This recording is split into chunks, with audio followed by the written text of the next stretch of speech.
Hello everybody, Reggie Time here, and today we're going to be looking at the 10 biggest pots I played this week on on my grind. These hands are all going to come from iPoker, regular tables. Some of them could be quite boring, some of them could be interesting, who knows, but they're all at least 100 big blind pots that have gone to showdown. At the end of the video, we'll take a brief look at how the month's going.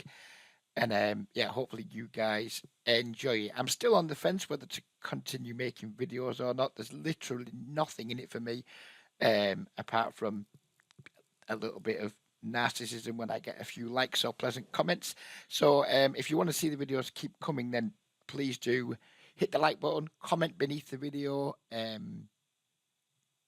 subscribe, like, whatever, all the fucking things that people tell you to do all of those things, please, especially comments. I do enjoy receiving comments, and I do try and answer most questions, unless they're just pretty boring or needly, and then sometimes I respond, sometimes I won't. But yeah, please do get involved. I'd like to try and rebuild the channel a little bit. I have let it go a lot. I'd like to try and rebuild it, get back up to where my channels, my videos regularly get a few hundred views in the first day or so. I don't make any money from it. I'm not intending to. It's just something I do because I do. But you never know. In the future, I might need to try and monetize my social media activity. So we've got to keep it going, I guess. Anyways, forget all that shit. Let's move on and start looking at some hands. So these are all going to be 20 NL hands from iPoker. We appear to be up here. We have the Ace King of Hearts. We raise to 2.5x. We get 3-bet by a... Right, let me get this hand up in my other replay. I would use a Holder Manager replayer, but it's fucked at the minute. So we'll try and tell you who's doing what here. We get 3-bet here by a pretty tight regular. I'm guessing we're going to 4-bet here with quite a frequency. We do. He just goes all in. Well, isn't this a really boring first hand? He has the Ace Queen, and he wins with a flush. Happy days for him. Hopefully they're not all going to be like that. I did try and well, I didn't try and do anything. I just put the 10 biggest pots in that we played so far this month, and that appears to be one of them. How boring. On to the next hand. We have the Ace King. We have a limp. We ISO. And the player clicks it back on us. So what do we know about this fellow? If we go to the next hand on my replayer. This guy was playing 59/14 over 100 hands. I mean, I guess we're just going to pump it up some more. We do. He calls. So now we're playing pretty big pot. There's 13 euros in the pot at 10.20, and we've been left very much with sausage in hand. I mean, I think against someone playing 59/14, I mean, I guess we're not going to be folding this very often. We've got like an SPR of 1. He can still have some worse hands, I guess. Maybe not very often. He's like limp, raise the button, and then called a 4-bet. So I guess his range is going to be stuff like Ace King, same as us. Maybe some suited Ace X. Maybe some suited Broadways. A lot of pocket pairs. Some of which will like this board, some of which won't. I don't really see the point in checking to this guy. I mean, if we're going to continue, I guess we should just continue with the bet. And I guess sizing wise, I don't know, all in. All in maybe, put some like maximum pressure on his pocket pairs that haven't improved. Fuck knows. We went with the half pot bet. Our opponent min raises us. I mean, why we are still in this pot, I have no fucking clue. This is not one of my more stellar moments. I guess we're going to be all in. Yep. He calls. He has 2 ladies. And we get our ass kicked. I mean, that should just have been all in pre-flop. The fact we had to click more buttons post-flop is, well, it's not really It's not very efficient, is it? But, yep. We've slaughtered it, and we got royally punished. On to the next one. We have the King 10 of diamonds. We raise to 50 cents. We get 3-bet. I remember this hand very well, if I recall correctly. Yes, I do. This player here is my very good e-friend. You'll know him as Duesenberg123. From the Twitch streets, if you're a Sky player, you'll just know him as Duesenberg, etc. This is Duesenberg, and we talk quite a lot about poker these days, and this was played, I think, 2 days after we did a session where we were looking at spots where I had open buttons and then either call, folded, or 4-bet. And he decided, not me, he decided that I wasn't defending enough versus 3-bets. And then in another session we'd had, we discussed how I need to find more river aggression. So this is like, I think that's important context for this hand. He's been doing well. He's been helping me out. I haven't taken everything he said on board because we're just different people. We approach the game differently, but it's interesting to get other people's observations on your games and where they think maybe you're exploitable, or maybe where they think you're making mistakes, etc. Especially when it's someone who kind of knows what they're doing. He's just an old nit like me, really, but he's certainly more impish than I am. He gets he opens his toolbox a little bit more than I do. In some spots, I open my toolbox a little bit more than he does in others. But yeah, he's not someone I particularly want to see at my tables. He's certainly not someone that I particularly want to see to my fucking left. But this hand is exactly. There was one hand where we were reviewing. I think it was a 888 hand I'd played, and I folded King 10 suited to a small blind 3-bet on the button. And he was like, no, you cannot do that, Reg. That is not allowed. Even though the guy who was 3-betting me, I think, was a total stain, he urged me not to fold those hands. So that is the context of this hand. So I'm like, okay, mate, we won't fold the King 10 suited. That's completely fine. We'll continue. Then we get a pretty reasonable flop. I'd expect Duesenberg to c-bet this flop at a pretty high frequency with his ace-x. So when he does this, when he checks, I kind of think maybe he's got some small ace-x, maybe some stuff like, some small ace-x suited.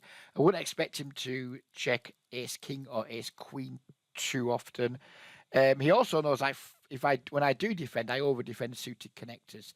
So maybe, he's looking at this board and thinking, well, maybe Reggie will have a little stab here. So maybe a lot of his weaker ace-x is just checking. I don't fucking know. Maybe he's thinking about check raising to try and put me in a spot with some suited connectors. Not sure, but we have pretty reasonable equity.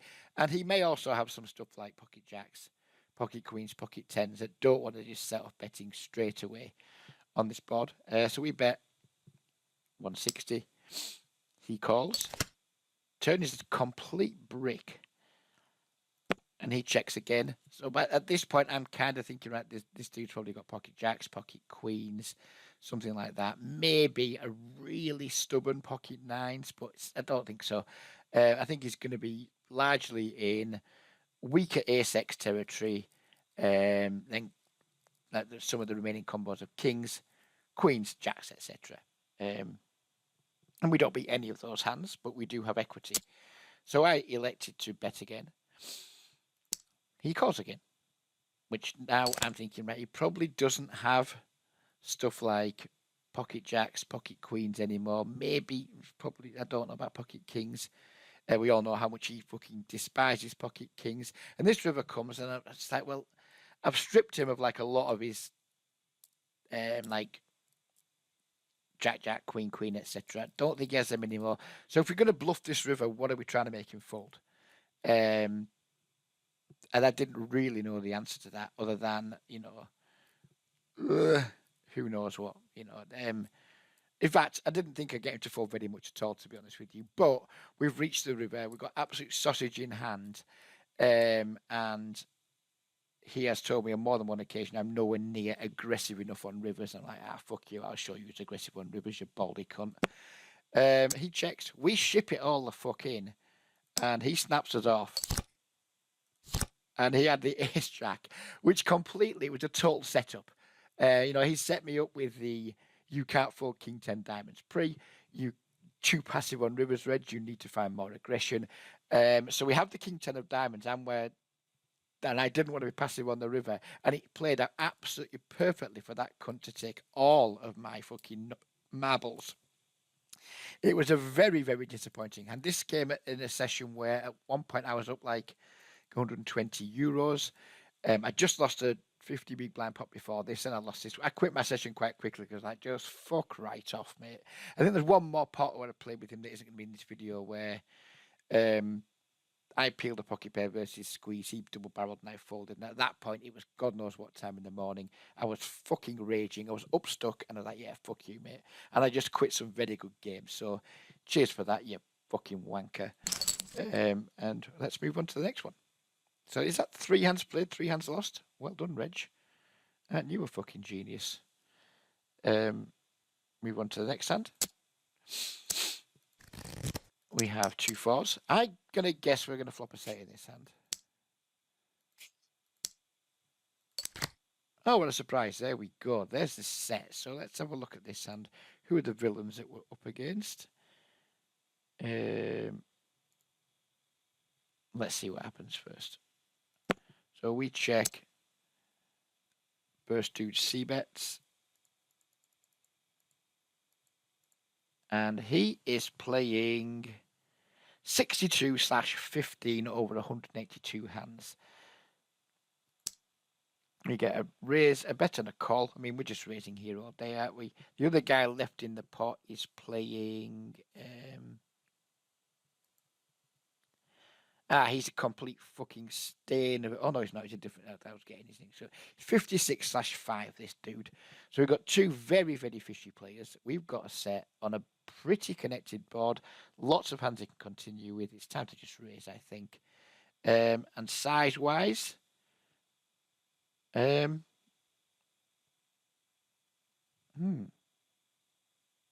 think some of that 8 maybe. 8 or all in. That's going to be my 2 choices here, I think. I go with 880. He goes all in. We call. He has 2 queens. Yay! We won one. We won one. We cooled the dick off a fish. Well done, Reg. What a fucking legend you are. On to the next one.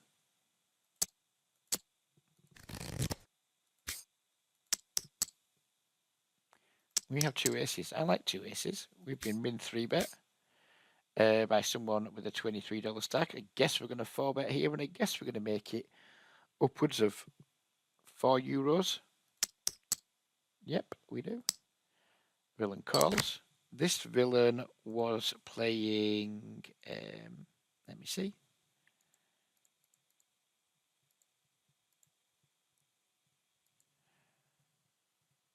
$85.21. So not too fussy about which card he plays.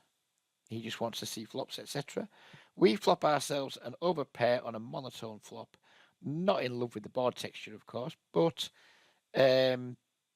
I think we just have lots and lots of bets here. And I think, like, even though that was supposed to bet small in 4-bet pots and small on monotone boards, I think I'm going to throw all that out the window. Again, 85/21s. We're not just going to bet like quarter pot here. I think standard here would be bets bet quarter pot.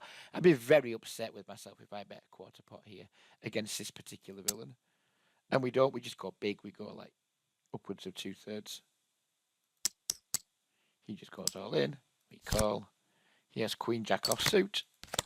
And there you go. I guess that's a good example of where when you're playing against like really bad players, you can just throw like modern theory and sizes out of the window and just go like pure exploit. I think that's a mistake that I see people who post hands to my Facebook group, people who I just discuss poker with in general. They've got such a hard on for, it's 4-bet pot, monotone flop, follow the rules, it's small bets only, etc. And that's fine.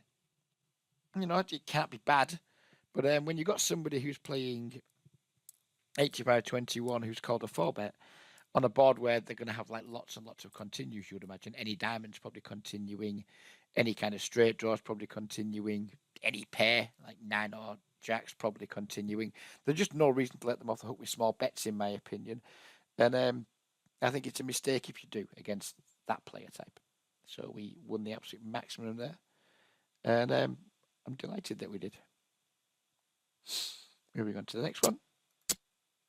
We don't appear to have any cards yet.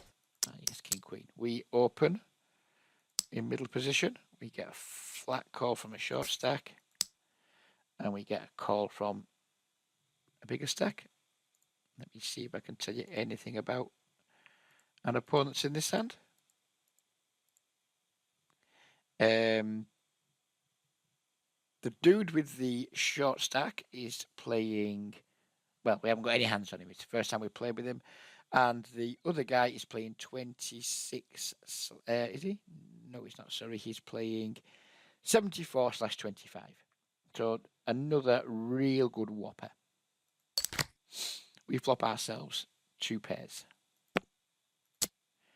We start with a pot-sized c-bet on this board texture against our 2 opponents. We get a call. We get another call. Turn is the 3 of blanks. It's as blank as it gets. It landed with such a thud, my fucking desk shook. So the question now is like, do we continue with large bets? Do we go a tiny bit smaller? Do we overbet even to like maybe really like overcharge draws, especially from this guy who's playing 74/25? I think I'm going to like big bets a lot here. I actually go with overbet. I don't mind that in the slightest against someone playing 74/25. This guy, forget about him. Who cares? He's got no money. And our opponent goes all in. We have a super trivially easy call. And he had King 9 offsuit. And happy days. We dragged another one. The values of game selection being shown very well in the last few hands in this video. Moving on again. Playing 3-handed this time. We have the Ace-Jack offsuit. We raise and we get called. Let's see what we know about this chap. 88/35 over 97 hands. So again, someone who isn't showing due diligence with their hand selection. We flop ourselves a top pair. He checks. We go with a 3/4 pot size bet or thereabouts. He calls. Turn is a 10. He checks again. We go, I think I'd like to see him as I go bigger here against someone with these stats. I think this is like absolutely the smallest size. I mean, I guess, yeah, the 10 can improve. He can have some Jack 10, etc. But we just need to go bigger here, I think, Reg. He decides to go bigger for us. It's hard to see what that is. Is that a check min raise? Yes, it was. We call. I'm not sure if we can 3-bet for value there or not. We probably can against this player type. We elected just to call. Then he goes all in for, well, not 2x pot because of we haven't got 2x pot left. And I think, again, against someone playing 88/35, we just can't be folding top pair. There's many ways we can be beat. He can have just about every 2 pair, but he can have every 2 pair in the deck. Playing 88% of hands. He can have the sets. I don't think he has straight very often with the Queen 9 because it doesn't feel like this sort of player takes that sort of line on the turn with the Queen 9. So this is, against many, many players in the pool, this is just a fold without question. But I think against someone with these stats, you just have to flick it in. And if they've got you fucked, then they've got you fucked, I guess. And he absolutely had us fucked with the Jack 4 offsuit. So again, showing the value of game selection, only this time we got absolutely fucked in the ring piece. Not that there's anything wrong with that. Don't put me down as saying that's a negative thing. But I imagine it just hurts unless you've got a particularly careful lover who has some extremely good lube. And we have the Ace 4 of diamonds. We raise. We get called in many, many spots. We flop ourselves a pair and a flush draw. How exciting. I can go either way with this multi-way. We can check. We can bet. I think I probably prefer just checking but let's see what I did. I decided to bet. I mean, we've got so much equity, there can't be anything wrong with it. We get called, and then we get a fold. And let's see who's in this pot with us. Who remains in this pot with us? The guy that stuck with us was playing 64/18 over just 11 hands. Turn he checks. We could keep value betting here. We could still get value from draws. We could still get value from like Jack X, 10x. I think I'm fine with either again. I'm not just trying to cop out. I think betting smallish or checking here, both are fine. I elected to check. We river the, well, not the nuts, but it's the effective nuts. Our opponent then just decides to bet almost 5x pot into us, which is quite exciting, really, because we've got the second nuts and someone just bet 4 pots. We took a little time to, knock a wank out. Didn't take me very long because obviously it's a very exciting situation. So I'd finished my wank by the time that before the time bank ran out, and I quickly went all in. Our opponent called. I presume it's just flush over flush. That's what I presumed at the time. Turned out it wasn't flush over flush. Turned out he thought his 6 of diamonds blocker was good enough to 5x over bet pot and then call off the shove. You know what I mean? I don't know. This guy could be a blocker genius. I don't know. But I think that does show just how overrated blockers are. And maybe that's what he was doing. A joke, of course. He's obviously just a fucking moron. Second to last hand. We have 2 10s. We have a raise and a call. I'm guessing I'm going to be squeezing this up at quite the frequency. And that's what we do. We squeeze it up to 15 big blinds. We get called. So let's see what we know about this dude. This dude was playing 58/48 over 128 hands. So again, someone who didn't really care too much about sticking to the rules pre-flop. Not the best of flops, it has to be said. This player is going to have more King X than usual. It's because he's a fucking idiot. So a lot of the stuff you would normally expect your squeeze to fold out, like King Jack offsuit, King 10 offsuit, King 9 offsuit, things like that, they're still going to be there. He can definitely still have sets of 5s and 6s at full frequency, 6-5 suited at full frequency, and who knows, maybe even King 5 and King 6. I mean, the guy's a whopper. I mean, I think this is a spot where we're supposed to theoretically just range bet. I'm not sure that's too great against this type of player with this type of hand, but let's see what I did. I didn't. I checked. He goes ahead and bets exactly half pot. We clearly can't fold yet. Turn is a 9. We check. He decides all in is a good size for 2x pots. This isn't a fun spot, is it really? We've got a guy who's playing 58/48, who probably isn't falling into too many 3 bets, who looks pretty aggro post-flop. His like post-flop aggression frequencies are like 57% on the flop, 67% on the turn. It's just a like really aggro whale. And we all know I'm going to call because why else would it be in here? It's the biggest pots of the month to date. So I end up calling. And our opponent has the 10-8 offsuit, which wasn't really what I was thinking he might have, but he does have a good shot. Thankfully, justice was served, and we held, and we won a rather sweet pot in the 20 and L streets. So last hand of the video, and it's a doozy. This guy was playing like an absolute psychopath. His stats were, come on, load the stats up, dudes. 92/47. He was there for all the flops, all the turns, all the fucking rivers. The man was quite simply, he was on a trip. He was having a bloody good time, and he was just there for the flops. So this is absolutely the easiest 4-bet of my month to date. And we make it quite big because, you know what, we're pretty deep, and this guy is just here for all the flops, turns, and rivers. He calls. We get an incredibly sexy flop of 6 deuce 4. Thoroughly delighted with the situation. Our opponent checks. We're going to be big bet only here, I would imagine. €6.40. Happy days. Our opponent calls.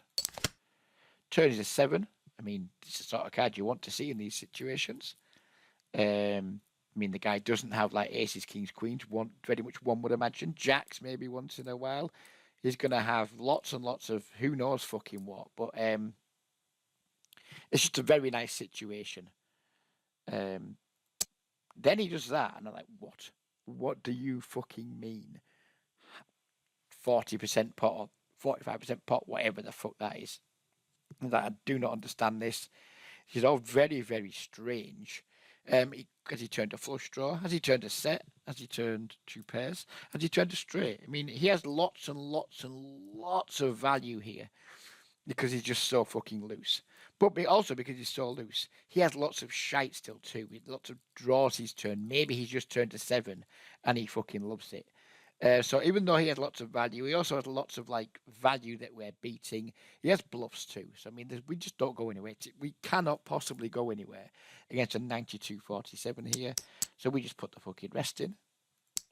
Our opponent calls, and we are now playing a 200 big blind pot at 20NL. It's my biggest pot of the month today, and the motherfucker, I mean, 3-bet and called a 4-bet with the 7-4, and then called a large bet. With bottom pair, with middle pair on the flop. I mean, fair play to him.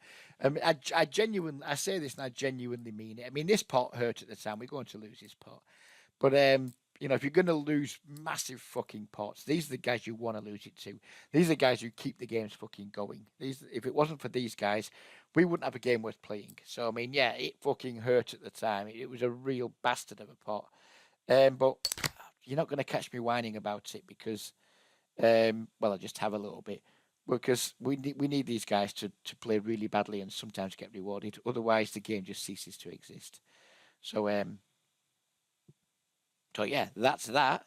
They're all the top 10 hands of the month so far. I hope you guys enjoyed it. Some of the start were pretty boring, but I think we had some fun ones to look at near the end against the Wales. So hopefully you guys enjoyed that. If we're going to be making content, it's going to be this type of thing. Maybe we'll just do like a top 10 hands of the week every Monday, and just like find the top 10 biggest hands that went to showdown. Well, I guess all the big pots go to showdown.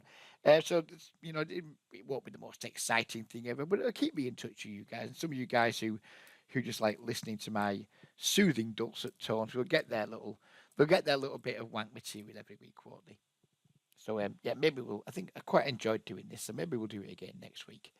And maybe it'll be more than just 10 hands. It's only 10 hands for this week because top 10 is what you do, isn't it? You know, maybe next week we'll just do all the pots that were like 100 bigs or more. There was too many because we played 11 and a bit days this month. There were too many to do all of that 100 big blind pots. Maybe next week we'll just do all the 100 big blind plus pots and see how we get on. Let's move on to the Hold'em Manager section of the video. So here we are in here.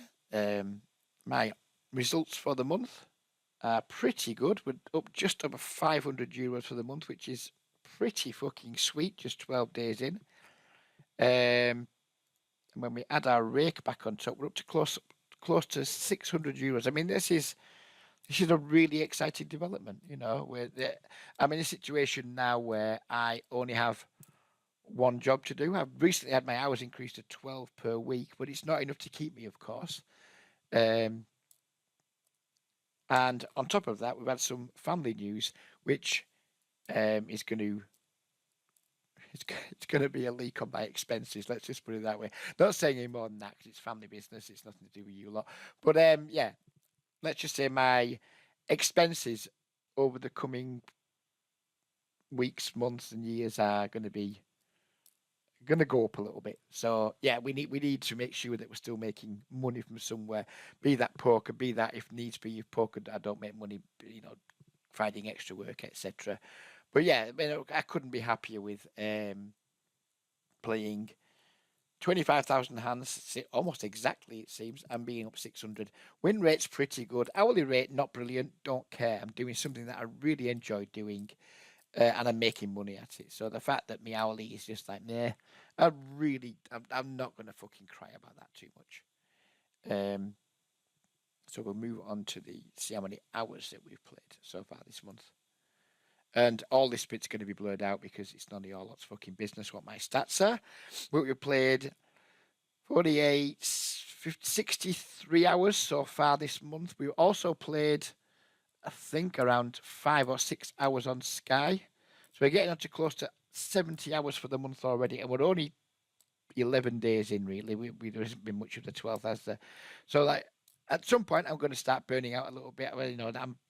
I set myself a goal of 150 hours for the month. I wanted to get ahead of pace early,